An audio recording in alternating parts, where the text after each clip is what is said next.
Sagbilaran si Bishop Alberto Abit Uy nanawagan sa Kagamhanan sa probinsya sa Bohol ug lungsod sa Panglao paghimo og aksyon kalabot sa kontrobersyal nga foam party nga gipahigayon sa usa ka resort.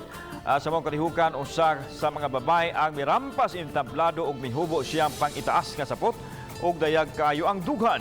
Gipadangat ni Bishop Abit ang iyang mensahe ato siyang wali kagahapon sa pagsaulog nini sa Santos nga misa. Gihulagway ni Bishop Abit nga makalisang ang maong kalihukan ug ang nagpasiugdan ini walay pagrespetar sa uban.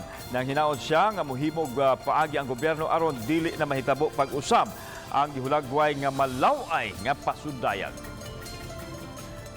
Ang maong malaway nga buhat o pasundayag, mga igsuon, usa ka pagpanamas-tamas sa Dios nga maoy nagbuhat sa tao ug naghatag kaniya og talagsaong dignidad.